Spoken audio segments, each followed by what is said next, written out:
Good morning, students. तर last time आपण electric field due to electric dipole study करत होतो. आणि त्याच्यामध्ये आपण दोन महत्वाचे फॉर्म्युले बघितलेले होते. पहिला फॉर्म्युला काय, electric intensity on the axis. Electric intensity on the ऍक्सिसचा फॉर्म्युला काय आहे?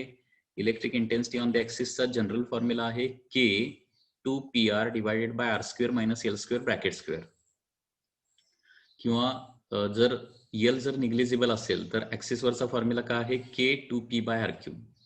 त्याच पद्धतीनं इक्वेटरवर देखील इलेक्ट्रिक फील्ड आपण बघितलेलं होतं. ते किती होतं? K P divided by R square plus L square raise to 3/2 bracket raise to 3/2. आणि याच्यामध्ये पुन्हा एकदा शॉर्ट डायपोल असेल आणि एल जर निग्लिजिबल असेल तर इलेक्ट्रिक इंटेन्सिटीचा फॉर्म्युला ऑन द इक्वेटर काय येतो?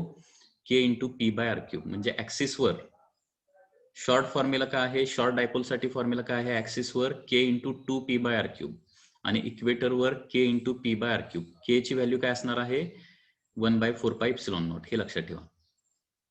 आता या फॉर्म्युल्या बरोबर आणखी सगळ्यात जास्त महत्वाचं काय आहे तर डायरेक्शन देखील महत्वाचे आहे. तर ऍक्सिसवर डायरेक्शन कशी असते? Along the axis and same as dipole moment. Okay, along the axis away from positive charge किंवा along the axis towards negative charge. ऍक्सिसवर इलेक्ट्रिक इंटेन्सिटीची डायरेक्शन, कारण ती काय आहे? एक वेक्टर क्वांटिटी आहे. तसं इक्वेटरवर इलेक्ट्रिक इंटेन्सिटीची डायरेक्शन कशी असणार आहे? इक्वेटरवरचा कुठलाही एक जर पॉईंट घेतला तर त्या पॉईंटला काय करावं लागेल? पॅरलल टू ऍक्सिस एक लाईन काढावी लागणार आहे.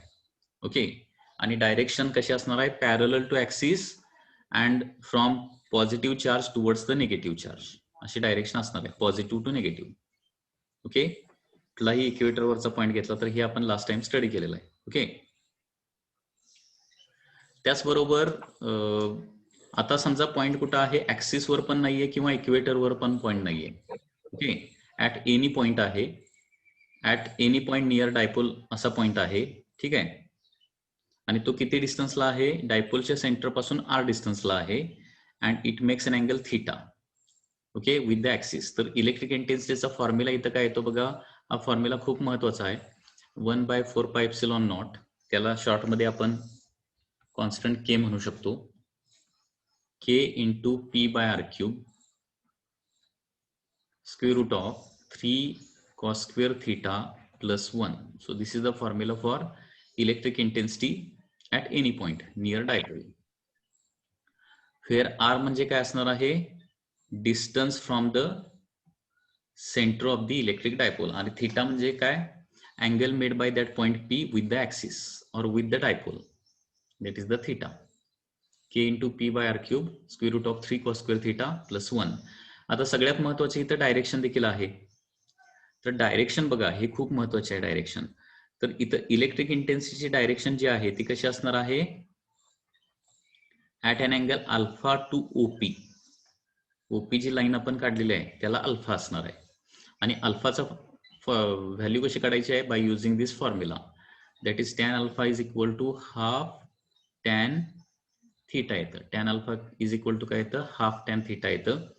आणि समजा असं विचारलं, what is the angle made by electric intensity with the axis, तर त्याचा आन्सर काय येणार बघा. Angle made by electric intensity, काय आन्सर येईल जरा सांगा रे? With axis. विथ ऍक्सिस म्हणजे समजा आपल्याला थीटा माहित आहे आणि अल्फा पण आपण काढलेला आहे, तर या इलेक्ट्रिक इंटेन्सिटीनं ऍक्सिस बरोबर केलेला अँगल किती असणार आहे किंवा डायपोल मोमेंट बरोबर केलेला अँगल किती असणार आहे?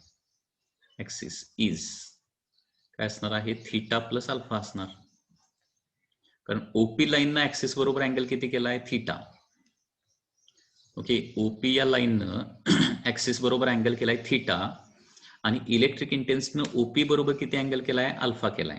म्हणजे total angle made by electric intensity with the axis किती येणार आहे? अल्फा प्लस थीटा येणार. ओके, हे महत्वाचं आहे.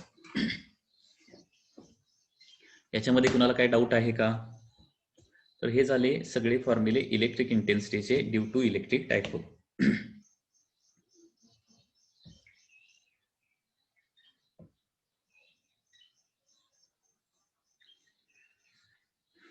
म्हणजे शॉर्ट मध्ये फॉर्म्युले पुन्हा एकदा जस्ट रिवाइज करूया. इलेक्ट्रिक डायपोल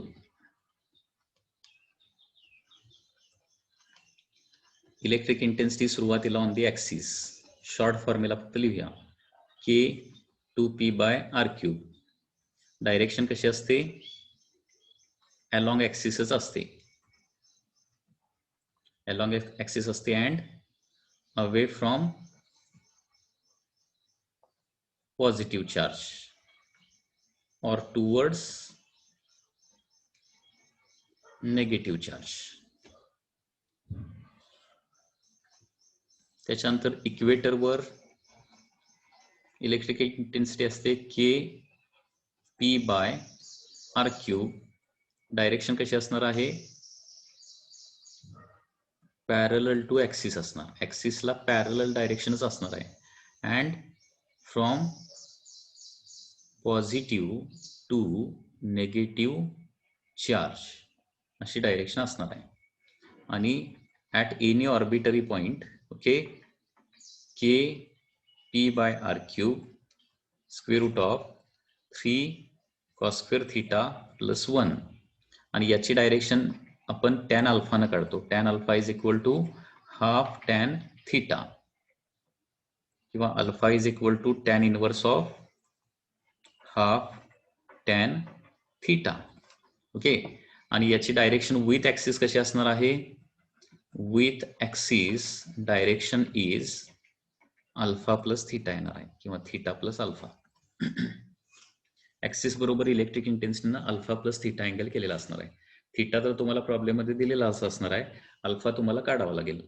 आणि विथ द ऍक्सिस इलेक्ट्रिक इंटेन्सिटीची डायरेक्शन येणार आहे अल्फा प्लस थीटा. ओके. तर हे झालं electric intensity due to electric dipole.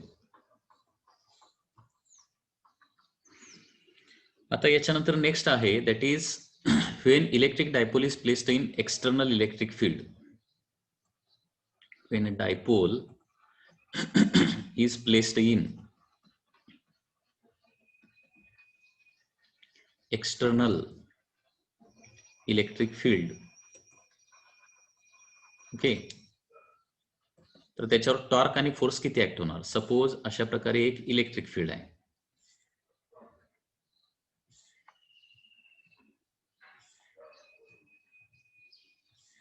This is the electric field. आणि हा त्याच्यामध्ये काय आहे? इलेक्ट्रिक डायपोल आहे. Here there is suppose minus q charge and here there is suppose plus q charge. आता डायपोल मोमेंटची डायरेक्शन काय असते? -q2 + q that is p बार झालं. आणि e बार जे आहे ते या डायरेक्शन आहे. दोघांच्या मध्ये सध्या अँगल किती आहे? सपोज थीटा आहे. ठीक आहे. आता प्लस क्यू चार्ज वर किती फोर्स ऍक्ट होणार? EQ फोर्स ऍक्ट होणार that is towards right. Plus q charge वर किती फोर्स ऍक्ट होणार आहे? EQ प्लस EQ ऍक्ट होणार. प्लस EQ म्हणजे in the direction of electric field. आणि मायनस क्यू चार्ज वर मायनस EQ फोर्स ऍक्ट होणार. मायनस EQ म्हणजे काय होणार आहे? In opposite direction of the electric field. म्हणजे दोन्ही फोर्सची मॅग्निट्यूड एक्झॅक्टली तेवढीच असणार आहे. सो आता इथं नेट फोर्स ऑन डायपोल विचारलं. Net force on dipole. तर बघा इथं दोन फोर्सेस आहेत, equal in magnitude, opposite in direction आहेत. And therefore total force on the dipole is equal to 0. म्हणजे ज्यावेळी डायपोल आपण इलेक्ट्रिक फील्ड मध्ये थीटा अँगल मध्ये ठेवतो त्यावेळी नेट फोर्स ऑन डायपोल किती ऍक्ट होतो? 0. आता नेट फोर्स 0 होतो डायपोलवर ऍक्ट, परंतु टॉर्क काय होणार आहे? हे युनिफॉर्म इलेक्ट्रिक फील्ड असलं पाहिजे तरच असं होणार आहे. लक्षात घ्या. when dipole is placed in uniform electric field. Uniform electric field म्हणजे प्लस क्यू चार्ज जवळ जेवढी इंटेन्सिटी असणार आहे तेवढीच मायनस क्यू चार्ज जवळ इंटेन्सिटी असणार आहे. त्यावेळी त्याला काय म्हणणार आपण? युनिफॉर्म इलेक्ट्रिक फील्ड म्हणणार. आता हे नॉन युनिफॉर्म इलेक्ट्रिक फील्ड असतं तर काय झालं असतं सांगा बघूया जरा. नॉन युनिफॉर्म म्हणजे काय? प्लस क्यू जवळ इंटेन्सिटी वेगळी, मायनस क्यू जवळ इंटेन्सिटी वेगळी असं झालं असतं. तर प्लस क्यू वरचा फोर्स वेगळा आला असता, मायनस क्यू वरचा फोर्स वेगळा आला असता. आणि त्याच्यामुळे डायपोलवर आता रिझल्टंट फोर्स 0 आला असता का? नसता. तर हे लक्षात ठेवा. तर सगळ्यात महत्वाची गोष्ट काय आहे? जर डायपोल आपण युनिफॉर्म इलेक्ट्रिक फील्ड मध्ये ठेवलं तर नेट फोर्स ऑन डायपोल 0 येतो. परंतु जर dipole non uniform electric field मध्ये ठेवलं तर नेट फोर्स 0 येणार नाही. ओके, त्याच्यावर काहीतरी नेट फोर्स येणार आहे आणि त्याच्यामुळे त्याच्यामध्ये ट्रान्सलेशनल मोशन तयार होणार. आता इथं युनिफॉर्म इलेक्ट्रिक फील्ड असू दे नाहीतर नॉन युनिफॉर्म इलेक्ट्रिक फील्ड असू दे, याच्यावर टॉर्क मात्र कंटिन्युअसली क्रिएट होणार. कारण एक फोर्स राईटला डायपोलला ओढतोय, दुसरा फोर्स लेफ्टला ओढतोय आणि दोन फोर्सेस अपोजिट डायरेक्शन ऍक्ट होत असतील आणि ते कोलिनियर नसतील, एका लाईन नसतील, तर काय होणार आहे, ते त्या बॉडीला रोटेट करणार. त्याच्यामुळे डायपोल इथं डेफिनेटली मात्र काय होणार आहे, रोटेट होणार आहे. म्हणजे हे मी काय सांगतोय लक्षात येते का बघा, इथे हे पॉइंट महत्वाचे आहे. जर युनिफॉर्म इलेक्ट्रिक फील्ड असेल, युनिफॉर्म इलेक्ट्रिक फील्ड मध्ये डायपोल ठेवला तर force 0 but torque is not equal to 0. कारण प्लस इक्यू मायनस इक्यू हे दोन फोर्सेस जे आहेत ते काय होणार, अपोजिट डायरेक्शन ऍक्ट व्हायला लागलेत.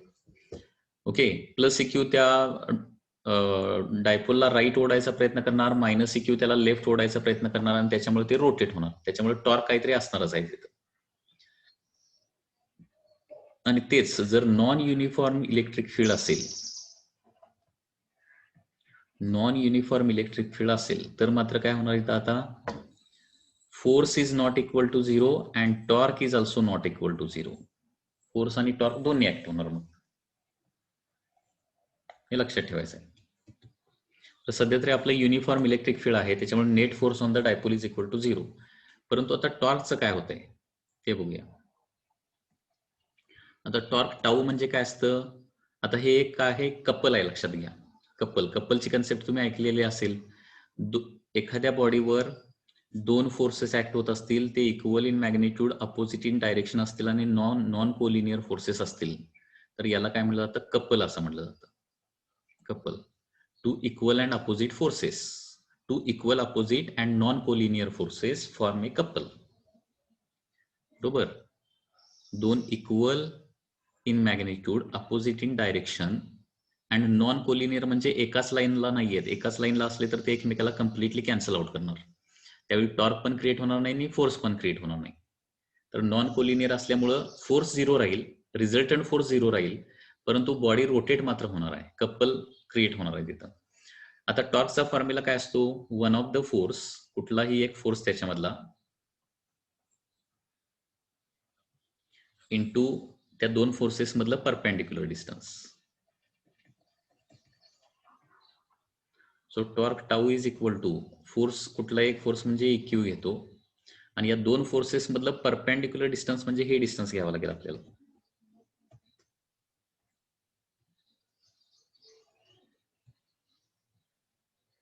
ओके, हे डिस्टन्स यस, म्हणजे ए क्यू. आता डायपोलची लेंथ किती असते, 2L असते आणि इथं अँगल किती आहे, इथं अँगल थीटा आहे, म्हणजे इथं अँगल थीटा आहे. म्हणजे यस म्हणजे काय येणार आहे, अपोजिट साइड येणार ना, म्हणजे 2L साइन थीटा येणार आणि क्यू इंटू 2L म्हणजे पी असतं. सो पी साइन थीटा एवढा टॉर्क ऍक्ट होणार. E into P into sine theta, किती टॉर्क ऍक्ट होणार आहे, E P sine theta torque act होणार. जरा व्यवस्थित वाचून बघा, लक्षात येते का.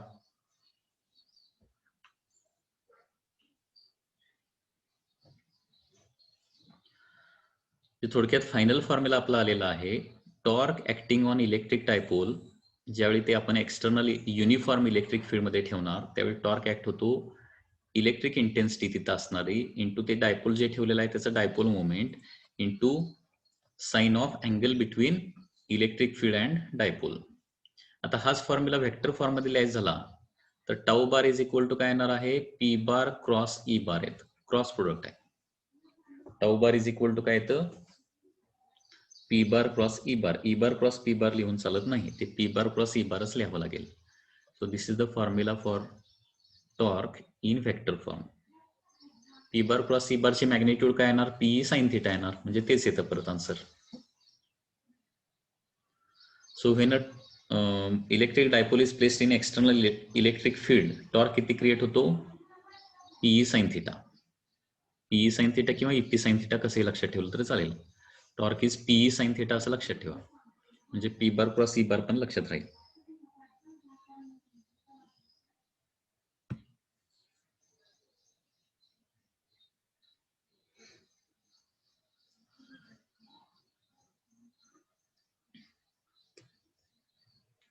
तर याच्यामध्ये कुणाला काय डाऊट आहे का विचारा जरा. एखादा डायपोल आपण युनिफॉर्म इलेक्ट्रिक फील्ड मध्ये ठेवला तर त्याच्यावर टॉर्क काय होतो, इथे टॉर्क ऍक्ट होतो, P E sine theta torque act होतो. P is the dipole moment, E is the electric field which is present there, and theta is the angle between dipole moment and electric intensity. या दोघांच्या मधला angle.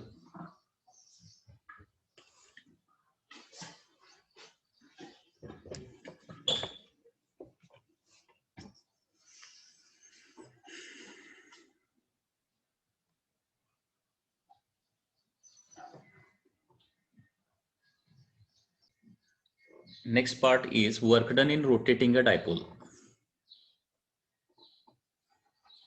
Work done in rotating a dipole.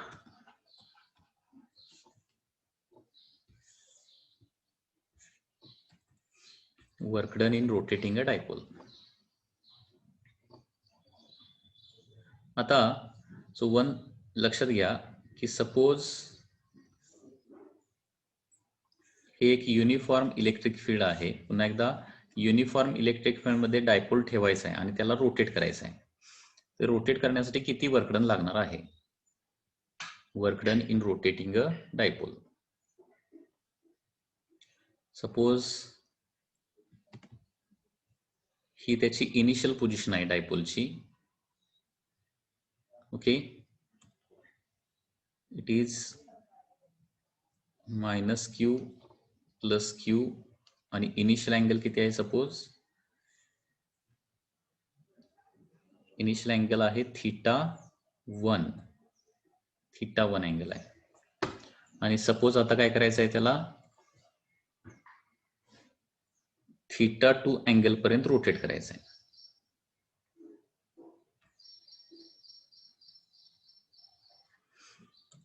Okay, this is minus Q, this is plus Q.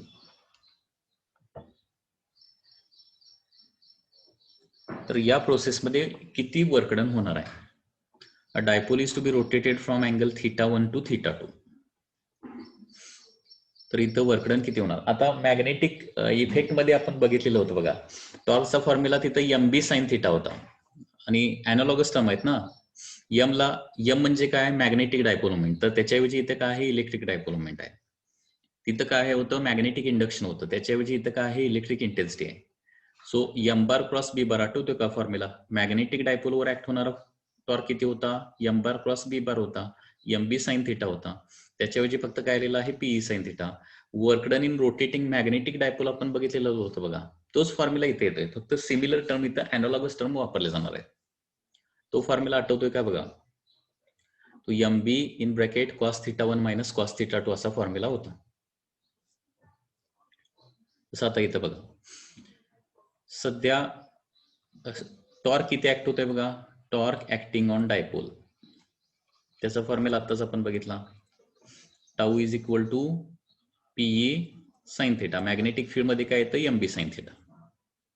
M B sine theta magnetic field मध्ये torque acting on magnetic dipole.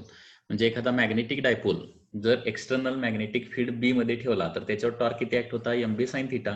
तर त्याच्याऐवजी फक्त काय आहे? Electric dipole आता इलेक्ट्रिक फील्ड मध्ये ठेवलं तर त्याच्यावर टॉर्क ऍक्ट होणार आहे पीई साइन थिटा. आता सपोज याला काय केलं,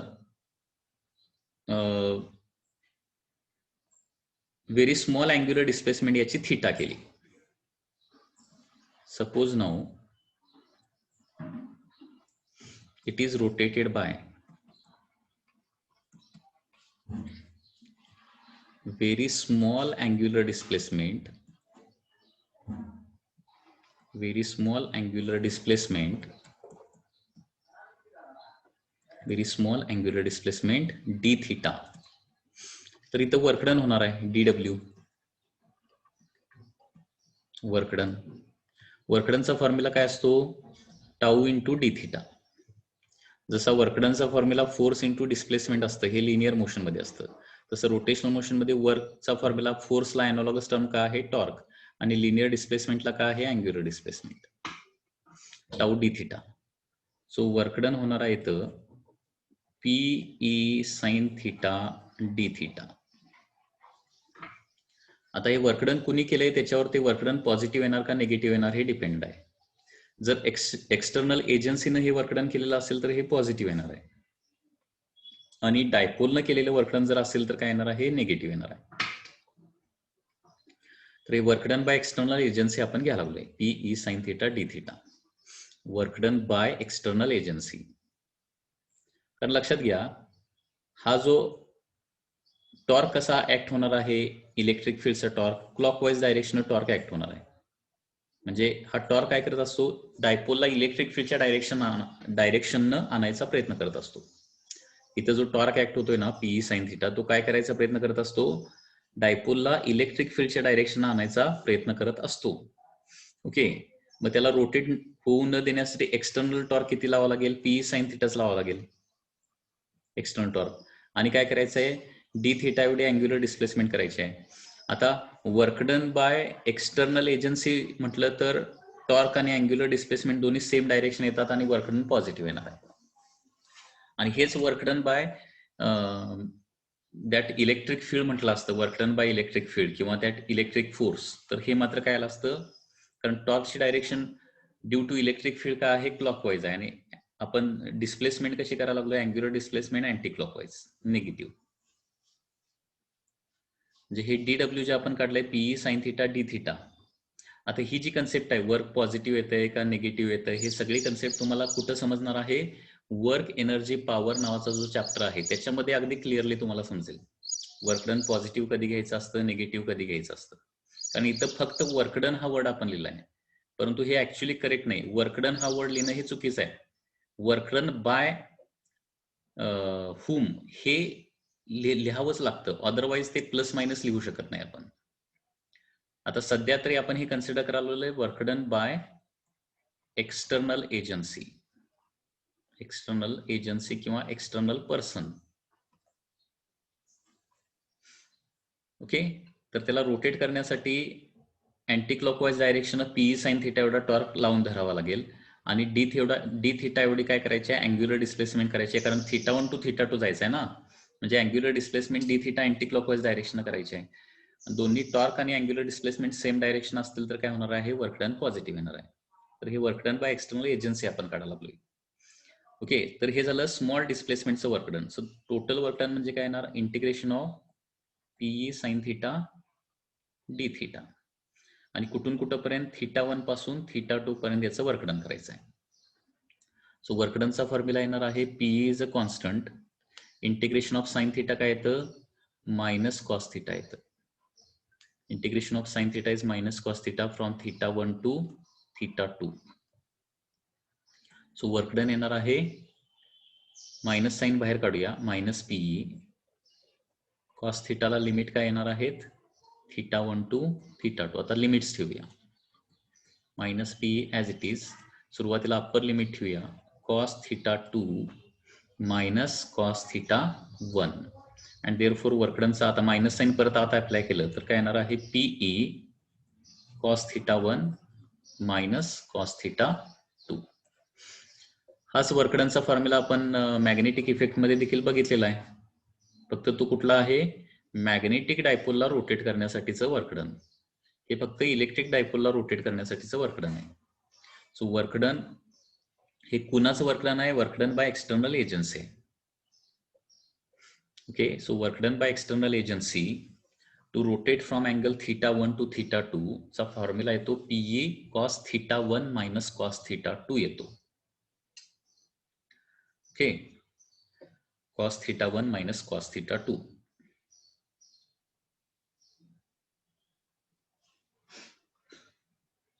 लक्षात येते का, हा फॉर्म्युला लक्षात आला का बघा. एक डेरिवेशन आहे, लक्षात घ्या, एक डेरिवेशन आहे जे तुम्हाला बोर्ड एक्झाम मध्ये विचारलं जाऊ शकतं. So work done in rotating a electric dipole is given by formula PE cos θ1 minus cos θ2. Okay,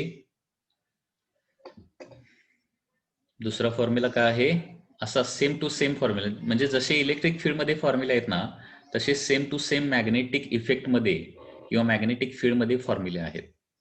फक्त अॅनालॉगस टर्म तिथं वापरलेले आहेत, म्हणजे सिमिलर टर्म. जसं इलेक्ट्रिक डायपोलला आपण पी वापरतो तसं तिथं मॅग्नेटिक डायपोलला काय वापरलेलं आहे, एम वापरलंय. जसं इलेक्ट्रिक इंटेन्सिटीला म्हणजे इलेक्ट्रिक फील्डला आपण ई वापरतोय तसं तिथं मॅग्नेटिक फील्डला काय वापरलंय, फक्त बी. बाकीच्या टर्म तर त्याच राहतात. तर टॉर्कचा फॉर्म्युला आठवतोय का बघा, एम बी साइन थिटा होता, त्याच्याऐवजी इथं पीई साइन थिटा आहे. वर्कडनचा फॉर्म्युला तिथं काय होता, M B cos theta 1 minus cos theta 2 होता, तर त्याच्याऐवजी इथं काय येणार आहे, PE sine theta PE cos theta 1 minus cos theta 2 येतो.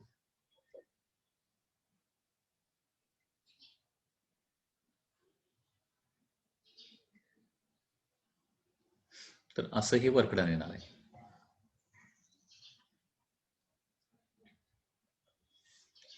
आता याच्यावरूनच काय करूया, पोटेन्शियल एनर्जीचा फॉर्म्युला काढूया. Potential energy of electric dipole.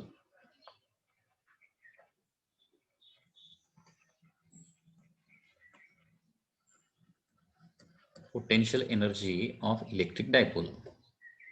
जसं potential energy of magnetic dipole काढलेलं होतं तसं आता potential energy of electric dipole येणार आहे. आता बघा, आपल्याला वर्क एनर्जी पॉवर मध्ये एक आपल्याला कन्सेप्ट आहे तिथं, पोटेन्शियल एनर्जीची कन्सेप्ट आहे. ओके, आणि त्या कन्सेप्ट नुसार काय असतं बघा, work done by external agency, work done by external agency is equal to काय असतं, चेंज इन पोटेन्शियल एनर्जी असतं. Okay, work done by external agency is equal to delta U, म्हणजे W external agency is equal to change in potential, म्हणजे final potential minus initial potential असं येतं. Work done by external agency is equal to final potential. आता इथं दोन फॉर्म्युले आहेत actually.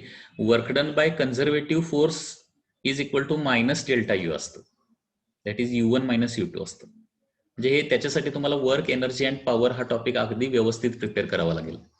म्हणजे तिथं वर्क डन पॉझिटिव्ह कधी, निगेटिव्ह कधी, potential energy is equal to minus W कधी घ्यायचं, आणि sorry change in potential energy is equal to minus W कधी घ्यायचं, आणि change in potential energy is equal to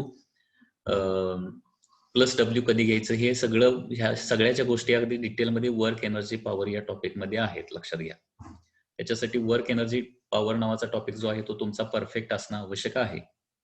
तर लक्षात घ्या, work done by external agency is equal to delta U असतं, चेंज इन पोटेन्शियल एनर्जी असतं, म्हणजे U2 minus U1 असतं, हे लक्षात ठेवा नेहमी. ओके, आणि work done by conservative force त्याचा फॉर्म्युला असतो मायनस डेल्टा यू. थोडा फरक आहे प्लस आणि मायनस मध्ये, तसं का होतं ते त्या टॉपिक मध्ये तुम्हाला स्टडी करायला मिळेल. आता वर्क डन बाय एक्सटर्नल एजन्सीचा फॉर्म्युला आपला आहेच ना, PE cos theta 1 minus cos theta 2 is equal to U2 minus U1. Okay, आता U1 म्हणजे काय आहे, इनिशियल पोटेन्शियल एनर्जी आहे, इनिशियल पोटेन्शियल एनर्जी. आता ऍझ्युम काय करूया, let at theta is equal to 0 potential energy, म्हणजे initial potential energy at theta 1 is equal to 0, म्हणजे सुरुवातीला अँगल 0 असेल त्यावेळी काय असेल, इनिशियल पोटेन्शियल एनर्जी 0 असेल असं ऍझ्युम करूया आपण, म्हणजे फायनल पोटेन्शियल एनर्जीचा आपल्याला फॉर्म्युला मिळेल. ऍझ्युम काय करूया आता, इनिशियली पोटेन्शियल एनर्जी काय असेल, 0 असेल सपोज, किती अँगलला, अँगल 0 असताना, तर फायनल पोटेन्शियल एनर्जी म्हणजे जस्ट यू. सो देअरफॉर काय येणार बघा, P E in bracket cos 0 minus cos theta, theta म्हणजे थिटा अँगलला गेल्यानंतर होणारी potential energy, is equal to काय येणार आहे, यू मायनस 0 म्हणजे यूच येणार ना. त्याच्यामुळे पोटेन्शियल एनर्जीचा फॉर्म्युला येणार इथं P E in bracket 1 minus cos theta. किंवा याच्यामध्ये असं करूया, हे असं करण्यापेक्षा केस 1 केस 2 लिहूया, म्हणजे तुम्हाला लक्षात येईल.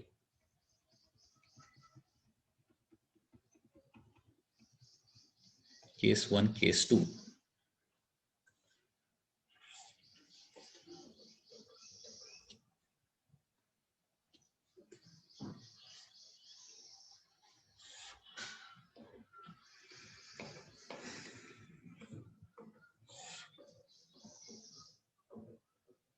तेव्हा आता इथं आपला फायनल फॉर्म्युला काय आला, final potential energy minus initial potential energy बरोबर काय आलं, that is work done, that is PE in bracket cos θ1 minus cos θ2 आलेला आहे, cos θ1 minus cos θ2. ठीक आहे. तर याच्यामध्ये case 1, if initially dipole is, जर इनिशियली डायपोल काय असेल, पॅरलल टू इलेक्ट्रिक फील्ड असेल, पॅरलल टू इलेक्ट्रिक फील्ड म्हणजे थीटा काय असेल, 0 असेल, and initial potential energy is equal to 0 assume केलं. त्यावेळी इनिशियल पोटेन्शियल एनर्जी काय केली, 0 ऍझ्युम केली. तर काय होणार बघा, U2 minus 0 is equal to काय होणार आहे, PE cos of 0 minus cos θ2. So U2 is equal to PE in bracket 1 minus cos θ2. म्हणजेच U म्हणजे त्या पोझिशनला असणारी potential energy, PE in bracket 1 minus cos θ. म्हणजे पोटेन्शियल एनर्जी ऑफ इलेक्ट्रिक डायपोलचा फॉर्म्युला काय असतो, PE in bracket 1 minus cos θ असतो. पण कधी, जर तो इनिशियली इलेक्ट्रिक फील्डला पॅरलल असेल आणि मग तिथून पुढे थीटा अँगल मध्ये रोटेट केला. लक्षात येते का बघा मी काय सांगतोय. इनिशियली जर डायपोल इलेक्ट्रिक फील्डला पॅरलल असेल, म्हणजे इलेक्ट्रिक फील्ड आडवा आहे आणि डायपोल पण आडवा आहे, आणि त्यावेळी पोटेन्शियल एनर्जी 0 असेल आणि आता थीटा अँगल मधून रोटेट केला, ठीक आहे, तर पोटेन्शियल एनर्जी किती निर्माण होणार, PE in bracket 1 minus cos θ. आणि त्याच्यामध्ये आता दुसरी गोष्ट, केस 2, if initially dipole is perpendicular to electric field असेल आणि तिथून पुढे रोटेट केला, initially dipole is perpendicular to electric field असेल आणि त्यावेळी आपण म्हणजे परपेंडिक्युलर असताना इनिशियल पोटेन्शियल एनर्जी 0 कन्सिडर केलं, तर परपेंडिक्युलर पोझिशन पासून थीटा अँगल मध्ये रोटेट केल्यानंतर पोटेन्शियल एनर्जी किती निर्माण होणार. मग आता इथं U2 minus 0 is equal to PE in bracket cos of θ1 म्हणजे 90, परपेंडिक्युलर म्हणजे थीटा काय येणार आहे, 90 डिग्री येणार आहे, मायनस कॉस θ2 म्हणजे U2 is equal to PE cos 90 म्हणजे काय येणार, 0 येणार ना, इन ब्रॅकेट मायनस कॉस θ2 फक्त राहणार. म्हणजेच U इज इक्वल टू काय लिहू शकतो, मायनस PE कॉस θ लिहू शकतो, minus PE cos θ. This is the formula, one more formula for the potential energy. म्हणजे पोटेन्शियल एनर्जीचा formula PE in bracket 1 minus cos θ पण असू शकतो किंवा मायनस PE कॉस θ असू शकतो. Okay, minus PE cos θ. ते कुठून रोटेट केलाय, कुठल्या ठिकाणी इनिशियल पोटेन्शियल एनर्जी 0 घेतली आहे त्याच्यावरती डिपेंडेंट आहे. म्हणजे जर पॅरलल पोझिशनला पोटेन्शियल एनर्जी 0 कन्सिडर केली, तर तिथून पुढे थीटा अँगल मध्ये रोटेट केल्यानंतर पोटेन्शियल एनर्जी किती निर्माण होणार, PE in bracket 1 minus cos θ. आणि सुरुवातीला डायपोल इलेक्ट्रिक फील्डला परपेंडिक्युलरच असेल आणि त्यावेळी पोटेन्शियल एनर्जी आपण 0 ऍझ्युम केली, तर तिथून पुढे थीटा अँगल मध्ये रोटेट केल्यानंतर त्याच्यामध्ये पोटेन्शियल एनर्जी किती निर्माण होणार आहे, मायनस PE कॉस θ. तर अशा प्रकारे potential energy of electric dipole in external uniform electric फील्डचे दोन फॉर्म्युले आहेत, U is equal to PE in bracket 1 minus cos θ आणि दुसरा आहे मायनस PE कॉस θ. तर पोटेन्शियल एनर्जीचा जनरली हा फॉर्म्युला आपण यूज करतो, कुठला, मायनस PE कॉस θ. जसं मॅग्नेटिक फील्ड मध्ये आपण बघितलेलं होतं, potential energy is given by formula minus MB cos θ. तसं इथं काय येणार आहे, मायनस PE कॉस θ येणार आहे. Okay, any doubt in this case.